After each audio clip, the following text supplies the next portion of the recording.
Hi mummy, இன்னைக்கு puppy கிச்சனில் என்ன சமையல்? ஹாய் வா சொல்கிறேன். இது ஒரு சூப்பரான மண்டே தான்.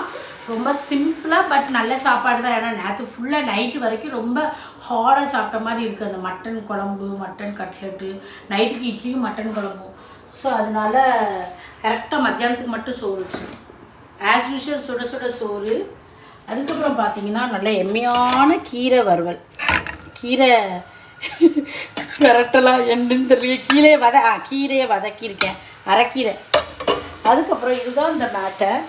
இது முருங்கைக்காய் காரக்குழம்பு, அதுக்கு தெரியுதா? அதுக்கப்புறம் இது வந்து வத்தக்குழம்பு. இது ரெண்டையும் இப்படியே சாப்பிடக்கூடாது. சாதத்தில் பசைஞ்சு ஒரு சட்டியில் நல்லெண்ணெய் ஊற்றி கருவேப்பிலை போட்டு இதுக்கு நிறைய தேவையான ஸ்பூனை போட்டு அதை நல்லா கிண்டி விட்டுட்டு இருக்கும்போது கொஞ்சம் ஒரு டம்ளருக்கான வெந்நீர், கொதித்த வெந்நியை ஊற்றி இருந்தால் நல்லா தலைன்னு வந்துடும். கொத்தமல்லி போட்டோன்னா சுட சுட வந்துடும். ஸோ அப்படி தான் சாப்பிட போகிறேன். இப்போ அப்பளம் பொரிக்க போகிறேன். ஏன்னா பொரிச்சதுக்கப்புறம் இவன் இப்போ குளிக்க போகிறான். அதுக்கப்புறம் கேமராமேனை பிடிக்க முடியாது. அப்பளம் சுட்டுருப்பேன். இதுதான் அன்றைக்கி பப்பி கிச்சனில் ரொம்ப சிம்பிளான சாப்பாடு தான். பாய் இன்னும் வரலை. இன்னும் இதுதான் பப்பி கிச்சன் ரொம்ப சிம்பிளான சாப்பாடு. சாப்பிடலாமா?